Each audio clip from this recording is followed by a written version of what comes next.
Hello everyone. आप सभी का आपके अपने channel GS by Kiran Yadav में स्वागत है। आज की क्लास में हम जो श्वसन तंत्र है, रेस्पिरेटरी सिस्टम है, उसके कुछ एमसीक्यू है वो सोल्व करने वाले हैं। तो अपने पास फर्स्ट क्वेश्चन है, where are the mucus gland located in the respiratory system. Respiratory system में कहाँ पर म्यूकस ग्लैंड जो श्लेष्मा ग्रंथियां हैं वो कहाँ स्थित होती है हमारे श्वसन तंत्र में, वो हमें यहाँ पर बताना है कि श्वसन तंत्र में जो श्लेष्मा ग्रंथि है या फिर म्यूकस ग्लैंड है वो कहाँ पे पाई जाती है, वो हमें यहाँ पर बताना है। तो फर्स्ट ऑप्शन अपने पास नाक, सेकंड है फेफड़े, थर्ड है श्वास नली एंड फोर्थ ऑप्शन है कंठनाली। तो जो हमारा नोज होता है, नाक होता है, उसमें क्या पाई जाती है, म्यूकस ग्लैंड है वो पाई जाती है। और वो क्या सीक्रेट करती है, म्यूकस सीक्रेट करती है। और म्यूकस का काम क्या है कि भाई जो डस्ट पार्टिकल वगैरह जा रहे हैं उनको ट्रैप करना अपने साथ, ये चिपचिपा होता है, ये उनको ट्रैप करने रोकने का काम अपने साथ जोड़ लेता है और उनको आगे पास नहीं होने देता। तो फर्स्ट ऑप्शन है हमारे पास वो क्या हो जाएगा, अपना राइट आंसर हो जाएगा कि नोज है, इसके अंदर क्या पाई जाती है, श्लेष्मा ग्रंथि है वो पाई जाती है। श्लेष्मा ग्रंथि कहाँ पाई जाएगी, नोज के अंदर पाई जाती है। ये अपना यहाँ पे फर्स्ट ऑप्शन यहाँ पे राइट आंसर हो जाएगा। नेक्स्ट क्वेश्चन है अपने पास, the breath that we throw out contain carbon dioxide up to the extent of।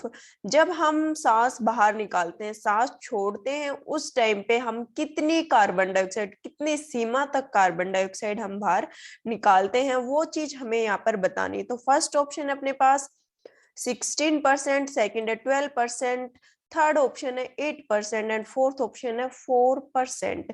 तो जब हम सांस छोड़ते हैं, जब हम सांस छोड़ते हैं तो वो कितनी गैस हम बाहर निकालते हैं, 4% गैस है वो हम बाहर निकालते हैं। और सबसे ज्यादा गैस कौन सी हम बाहर रिलीज करते हैं जब ब्रीद आउट करते हैं, सांस छोड़ते हैं, उस टाइम पे हम नाइट्रोजन गैस सबसे ज्यादा बाहर निकालते हैं। कई लोगों के माइंड में एक मिथ होता है कि भाई कार्बन डाइऑक्साइड गैस है वो सबसे ज्यादा बाहर निकाली जाती है। नहीं, कार्बन डाइऑक्साइड से ज्यादा कौन सी गैस बाहर निकाली जाती है, नाइट्रोजन।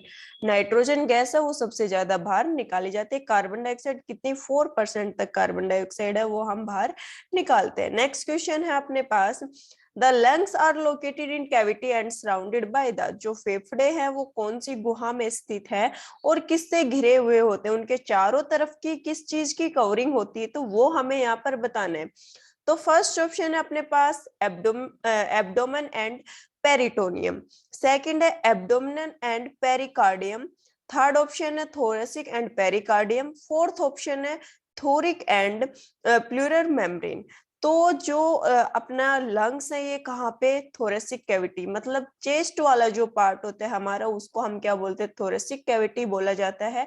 और उसके चारों तरफ जो मेम्ब्रेन होती है उसको प्लूरल मेम्ब्रेन उसको बोला जाता है। ये देखिए यहाँ पे ये वाली जो अपनी कैविटी है ये क्या है, थोरेसिक कैविटी है। नीचे पार्ट होता है एब्डोमेन, जो स्टमक वाला पोर्शन हो जाएगा।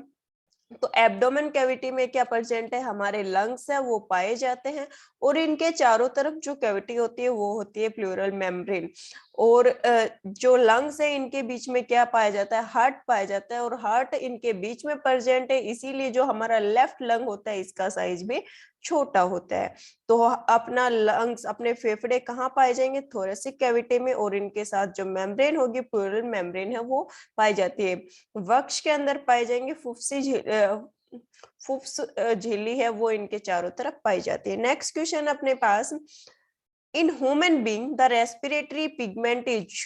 रेस्पिरेटरी पिगमेंट कौन सा होगा ह्यूमन बीइंग के अंदर, वो हमें यहाँ पर बताना है। तो फर्स्ट है मनुष्यों में श्वसन वर्णक से, सॉरी, मनुष्यों में श्वसन वर्णक कौन सा होगा, रेस्पिरेटरी पिगमेंट है वो बताना है। तो फर्स्ट ऑप्शन है क्लोरोफिल, सेकंड है मेलेनिन, थर्ड है रोडोप्सिन एंड डी ऑप्शन है हीमोग्लोबिन।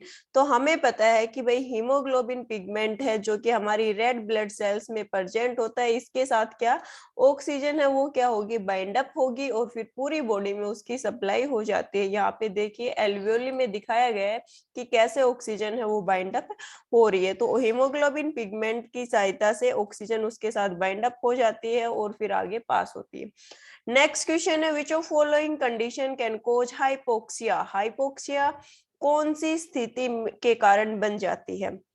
हाइपो का मतलब होता है किसी चीज की कमी, तो हाइपोक्सिया, ओक्सिया रिप्रेजेंट करेगा ऑक्सीजन को, हाइपोक्सिया है इसका मतलब ऑक्सीजन की कमी। तो ये स्थिति कब बन जाती है, कौन सी सिचुएशन में बन जाती है हमारी बॉडी में, वो हमें यहाँ पर बताना है। तो फर्स्ट ऑप्शन है lesser oxygen in the atmosphere, क्या और एटमोस्फेयर में ऑक्सीजन की कमी हो जाएगी तब। Fever RBC in the blood, RBC है वो कम हो जाती है ब्लड में उसकी वजह से, या फिर more carbon monoxide in the lungs, या फिर ऑल ऑफ द अबोव। तो देखो ऑक्सीजन बाहर के एटमॉस्फेयर में कम है तो उसका भी इफेक्ट पड़ेगा, आरबीसी कम है ब्लड में, आरबीसी के अंदर हीमोग्लोबिन होता है और उस हीमोग्लोबिन के साथ ही ऑक्सीजन बाइंड अप होती है, और कार्बन मोनोऑक्साइड होती है जो सीओ होती है उसकी एफिशिएंसी, उसकी खून में जो हमारा हीमोग्लोबिन वर्णक है उसके साथ जुड़ने की क्षमता है वो कार्बन मोनोऑक्साइड की ऑक्सीजन के कंपैरिजन में ज्यादा होती है, ऑक्सीजन से ज्यादा 300 टाइम 300 गुना ज्यादा होती है। तो अगर जो हमारे लंग्स है, हमारी हीमोग्लोबिन पिगमेंट है उसको ज्यादा कार्बन मोनोऑक्साइड मिल रही है तो वो उसके साथ बाइंडिंग कर देते हैं, उसके साथ जुड़ने लग जाता है। तो ऑक्सीजन की कमी है वायुमंडल में तो भी क्या होगा, हाइपोक्सिया होगा। अगर हमारे रक्त में आरबीसी है, जो लाल रक्त कोशिकाएं उनकी कमी हो गई तो भी क्या होगा, हाइपोक्सिया होगा हमें। और फेफड़ों में ज्यादा कार्बन मोनोऑक्साइड ऐड हो गई तो भी हमें हाइपोक्सिया होगा। तो ये सारे के सारे रीजन हो जाएंगे जिससे क्या हो सकता है, हाइपोक्सिया कोज हो सकता है। तो ये ऑल ऑफ द अबोव कि फेफड़ों में जो हाइपोक्सिया है मतलब जो क्या हो रहा है, ऑक्सीजन की कमी हो रही है, वो सारे के सारे ये रीजन है वो इंक्लूड करते हैं। नेक्स्ट क्वेश्चन है हमारे पास, how many oxygen molecules can be carried by the haemoglobin. Haemoglobin जो अणु है वो एक बार में कितनी ऑक्सीजन्स को अपने साथ जोड़कर ब्लड में लेकर जाएगा, कितनी ऑक्सीजन को अपने साथ एक बार में जोड़कर लेके जाएगा, वो हमें यहाँ पर बताना है। तो फर्स्ट ऑप्शन है 6, सेकंड है 7, थर्ड है 4 एंड डी ऑप्शन है 2। तो जब हीमोग्लोबिन है वो एक बार में अपने साथ 6 ऑक्सीजन के मॉलिक्यूल, 6 ऑक्सीजन के अणु हैं वो अपने साथ लेके जाता है। तो अपना ए ऑप्शन, फर्स्ट ऑप्शन है वो यहाँ पे राइट आंसर हो जाएगा। नेक्स्ट क्वेश्चन है अपने पास, what is the part that connect the larynx to bronchi in the respiratory system। श्वसन तंत्र में ब्रोंकियाई से स्वर यंत्र को जोड़ने वाला हिस्सा बता रहे हैं। श्वसन तंत्र में ये होती है ब्रोंकियाई और ये होता है हमारा स्वर यंत्र। मतलब लैरिंग्स को किससे जोड़ रहे हैं, ब्रोंकियाई से जोड़ना है। तो ये इन दोनों के बीच का, लैरिंग्स और ब्रोंकियाई के बीच का जो ये हिस्सा है इसको हम क्या बोलते हैं, तो इसको हम बोलते हैं ट्रैकिया। सांस नली जिसको बोला जाता है, वायु नली जिसको बोला जाता है, वो क्या कर रहा है, हमारे जो स्वर यंत्र है उसको और ब्रोंकियाई को जोड़ने का काम करता है। जो श्वास नली है वो यहाँ पे जोड़ने का काम कर रही है। तो अपना जो सी ऑप्शन है वो यहाँ पे right answer, third option right answer हो जाएगा कि श्वास नली है वो लैरिंग्स और ब्रोंकियाई को जोड़ने का काम कर रही है। नेक्स्ट क्वेश्चन अपने पास, average human being at rest breathe in and out times in a minute. Normally एक ह्यूमन बीइंग औसत तौर पे, औसत लेने एक आराम से एक इंसान सांस ले रहा है तो एक मिनट में वो कितनी बार सांस लेगा और सांस छोड़ेगा, वो साइकिल के टाइमिंग हमें यहाँ पर बतानी है। तो 15 से 18 time, 30 to 32 time, 28 to 30 time, या 25 टू 28 टाइम। तो एक ह्यूमन है जब वो आराम से सांस ले रहा है, रेस्टिंग टाइम में जो वो सांस ले रहा है उस टाइम में वो एक मिनट में 15 से 18 बार सांस लेता है और सांस छोड़ता है। सांस लेगा सांस छोड़ेगा, 15 से 18 बार चलता है एक मिनट के अंदर। तो फर्स्ट ऑप्शन है वो हमारा यहाँ पे राइट आंसर हो जाएगा कि 15 से 18 बार वो रेस्पायर कर रहे हैं। नेक्स्ट क्वेश्चन है, which of the following structure prevent the entry of food into the respiratory tract? कौन सी संरचना है जो श्वसन पथ में भोजन की प्रविष्ट को रोकती है?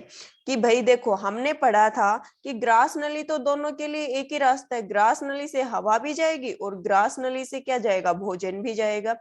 अब वो भोजन हमारी जो वायु नली है उसके अंदर ना एंटर करे और भोजन नली में एंटर करे, इस चीज को कौन मेंशन करेगा, उसको कौन एंटर करने से रोकेगा? तो देखिए यहाँ पे मैंने आपको दिखा रखा है कि ये ग्रास नली से क्या आ रहा है, फूड पार्टिकल आ रहा है, और ये जो बार बार बंद हो रहा है, ये देखिए अभी बंद होगा, ये जो बंद हो रहा है यहाँ पे, ये क्या हो रहा है, एपिग्लोटिस है वो बंद हो रहा है, और ये फूड सीधा का सीधा कहाँ पे जा रहा है, भोजन नली में। आगे की तरफ देखो क्या है, वायु नली, और पीछे की तरफ क्या है, भोजन नली है।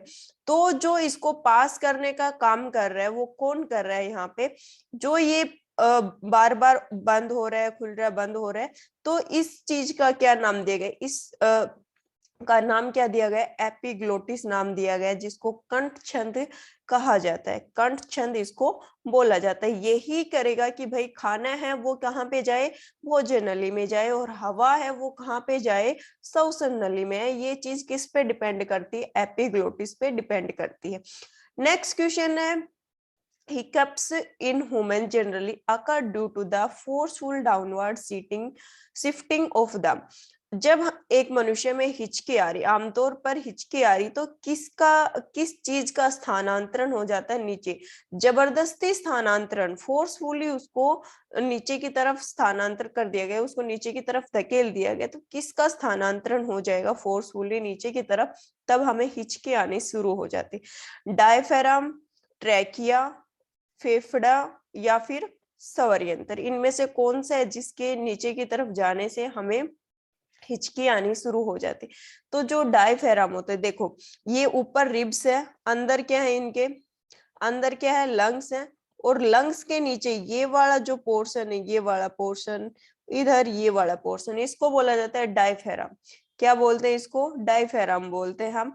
और ये डायफ्राम है, इसको फोर्सफुली नीचे की तरफ भेज दिया अगर हमने, तो इसकी वजह से क्या होता है, इसकी वजह से ये हिचकियां आनी शुरू हो जाती है। और ये क्या किस में हेल्प कर रहा है, जब लंग्स में, फेफड़ों में हवा भरेगी तो फेफड़ों को फूलने में सहायता करेगा, हवा निकलेगी तो उसको सिकुड़ने में सहायता करेगा, तो उस चीज में ये उसको बैलेंस बनाने का काम करता है डायफ्राम। और डायफ्राम को ही हमने जबरदस्ती नीचे की तरफ कर दिया कि भाई तू यही रुक जा, ऊपर नहीं जाना तेरे को, तो उसके बाद हमें क्या आनी, हिचके आनी स्टार्ट हो जाती है।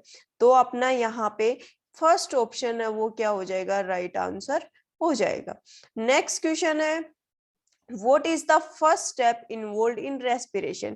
रेस्पिरेशन में पहला कदम क्या होगा, श्वसन प्रक्रिया है उसमें पहला कदम कौन सा शामिल होगा, वो हमें यहाँ पर बताना है। तो फर्स्ट है ट्रांसपोर्ट ऑफ गैसेज, गैसों का परिवहन, या फिर गैसों का प्रसार, या फिर ब्रीदिंग, श्वसन प्रक्रिया, या फिर कोशिकीय। तो सबसे पहले क्या होगा, श्वसन प्रक्रिया होगी, श्वास प्रक्रिया वो होगी, हम ब्रीदिंग करेंगे, हम सांस लेंगे तभी तो एयर अंदर जाएगी, और एयर अंदर जाएगी तभी तो गैसेज है वो अंदर एंटर करेंगी। तो ये सारी की सारी चीजें किस चीज के ऊपर डिपेंड कर रही है, ब्रीदिंग पे डिपेंड कर रही है। ब्रीदिंग होगी तो हवा अंदर जाएगी, अंदर जाने के बाद गैसों का परिवहन होगा, गैसों का प्रसार होगा, और फिर सेलुलर रेस्पिरेशन होगा। तो फर्स्ट स्टेप हमारा कौन सा हो गया, श्वास क्रिया, ब्रीदिंग है, ये हमारा फर्स्ट स्टेप हो जाता है। तो फर्स्ट ऑप्शन है वो हमारा यहाँ पे थर्ड ऑप्शन है वो हमारा यहाँ पे राइट आंसर हो जाएगा। नेक्स्ट क्वेश्चन है, lungs have a large number of alveoli four, जो कुपिकाएं होती है वो बहुत सारी होती है, हमारी फेफड़ों में बहुत सारी कुपिकाएं होती है, तो उनका काम क्या है, वो क्या काम करती है, फेफड़ों में इतनी सारी कुपिकाएं रखने की जरूरत क्या है, उनका काम क्या है, वो हमें यहाँ पर बताना, वो हमें यहाँ पर मेंशन करना है। तो कुपिकाएं हैं वो क्या काम करेगी, फर्स्ट ऑप्शन है स्पंजी बनावट और उचित आकार। क्या फेफड़ों को स्पंजी बना देगी और उनका आकार देगी, या फिर गैसों के मिश्रण के लिए अधिक सतह क्षेत्र, गैसों के मिश्रण के लिए सरफेस एरिया प्रोवाइड करती है, सतह क्षेत्र प्रोवाइड करती है, या फिर थर्ड ऑप्शन है प्रेरित हवा की मात्रा बढ़ाने के लिए अधिक स्थान, जो एयर आ रही है उसको मतलब उसके लिए जगह बनाने का काम कर रही है, या फिर अधिक तंत्रिका आपूर्ति, ज्यादा से ज्यादा नर्व सप्लाई के लिए। तो हमने पढ़ा था कि कुपिका है उसका काम क्या है, गैसों का मिश्रण करना, गैसेज का एक्सचेंज करना, वहां पे कार्बन डाइऑक्साइड को वो बाहर निकालने का काम करती है और ऑक्सीजन को वो अंदर ब्लड के साथ मिक्स करने का काम करती है। यहाँ पे ये दिखा भी रहा है कि ऑक्सीजन के साथ ये बाइंड अप कर रही है और आगे इसको पास करने का काम कर रही है। तो कूपिकाएं हैं वो क्या करेंगी, सरफेस एरिया ज्यादा प्रोवाइड करेगी, किस लिए, गैसेज के डिफ्यूजन के लिए। सेकंड ऑप्शन है वो हमारा यहाँ पे राइट आंसर हो जाएगा। नेक्स्ट क्वेश्चन अपने पास, human respiration release, human respiration है मानव श्वसन क्रिया है, उसमें कौन सी गैस बाहर निकलती है वो चीज हमें यहाँ पर बतानी है। तो फर्स्ट है गैसों का मिश्रण, सेकंड है कार्बन मोनोऑक्साइड, सी ऑप्शन है ऑक्सीजन एंड डी ऑप्शन है कार्बन डाइऑक्साइड। तो हमने पढ़ा है कि भाई नॉर्मल जो प्रोसेस होती है रेस्पिरेशन की, तो उसमें क्या निकलेगा, कार्बन डाइऑक्साइड। तो अपने पास अब यहाँ पे अलग से ऑप्शन, आजकल इसी टाइप से आने लगे, पहले 4 ऑप्शन दे देगा, फिर उनमें से 4 ऑप्शन दे देगा और फिर बताएगा कि इसमें से सही कौन सा। तो इस टाइप के क्वेश्चंस की प्रैक्टिस भी अपनी जरूरी है। तो मानव श्वसन है उसमें कौन सी गैस निकलेगी, कार्बन डाइऑक्साइड। तो डी ऑप्शन है वो या हमारा यहाँ पे राइट आंसर होगा, मतलब सेकंड ऑप्शन पे क्या लिख रखा है, डी पॉइंट है वो लिख रखा है, तो सेकंड ऑप्शन हमारा यहाँ पे राइट आंसर हो जाएगा।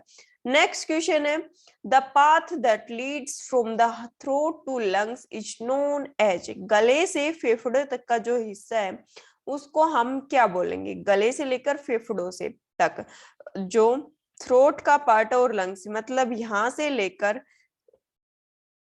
फिर से आने दो इसको, नीचे तक लंग्स वाला हिस्सा यहाँ तक और ऊपर से फेफड़ों से उसका हिस्सा है, उसका नाम हमें यहाँ पर बताना है कि उसको, यहाँ ये जो अपना गला है यहाँ से लेकर ये नीचे तक का लंग्स में जो हिस्सा आ रहा है, यहाँ तक का जो पोर्शन है इसको हम क्या बोलते हैं वो हमें यहाँ पर बताना है। तो फर्स्ट ऑप्शन है श्वास नली, सेकंड है गुटकी, थर्ड है कंठछंद एंड फोर्थ ऑप्शन है कंठ।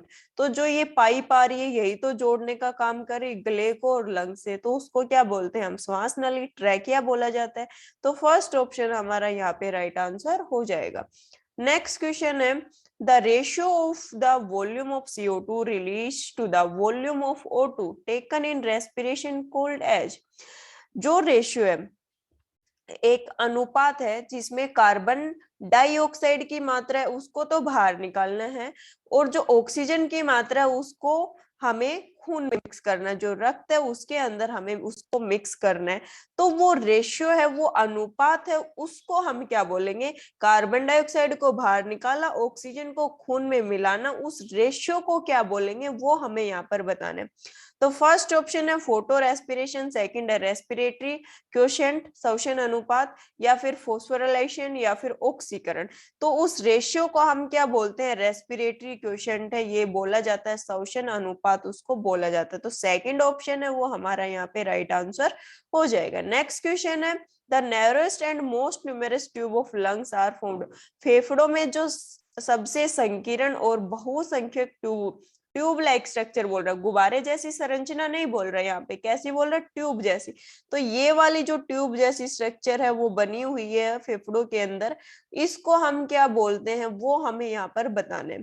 तो फर्स्ट है श्वसनी, सेकंड है वायु कोष्टिका, थर्ड है श्वसन नलिका एंड फोर्थ है नाभिका। तो जो ये ट्यूब जैसी स्ट्रक्चर बनी हुई है, संकीर्ण संरचना बनी हुई है, इसको हम क्या बोलते हैं, श्वसनी बोलते हैं, ब्रोंकियस बोलते हैं।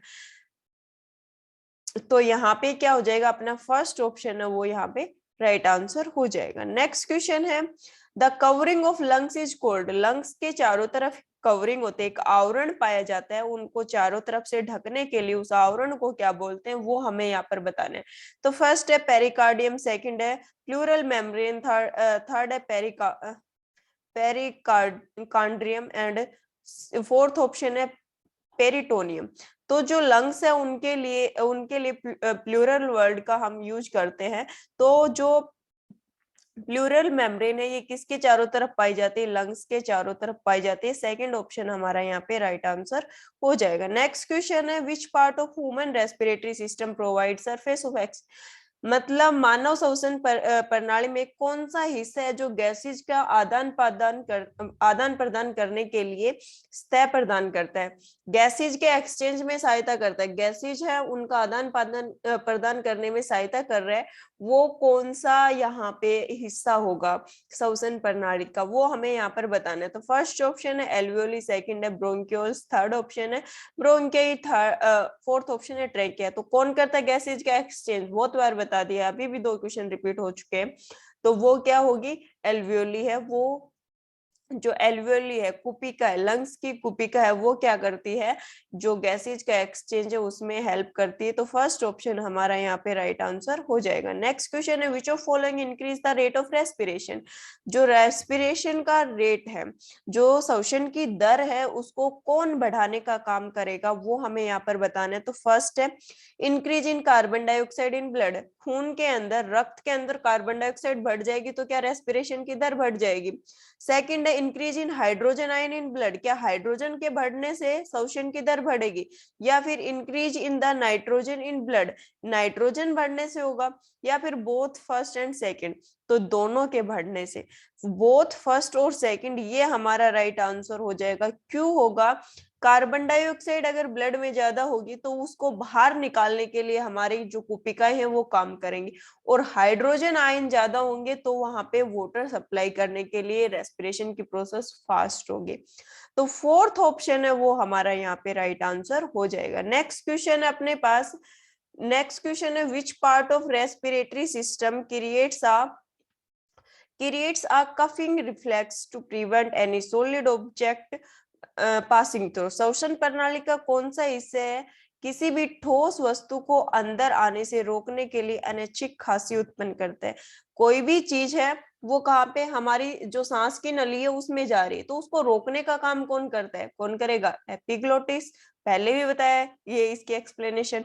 फर्स्ट है लैरिंग्स, सेकंड है फेरिंग्स, थर्ड है माउथ, फोर्थ है एपिग्लोटिस। ये क्या कर रहा है? इधर से ये इस खाने को कहाँ पे भेजेगा? भोजन नलिका में भेजेगा, ना कि श्वसन नलिका में। श्वसन नलिका में नहीं भेजेगा, किस में भेजेगा? भोजन नलिका में। तो किसी ठोस वस्तु का एंट्री ना हो किसके अंदर? सांस की नली में, उसको रोकने का काम कौन करता है? कंठस्थ, जो कंठस्थ छंद है ये उसका काम करेगा, एपिग्लोटिस है वो काम करेगा। तो फोर्थ ऑप्शन हमारा यहाँ पे राइट आंसर हो जाएगा।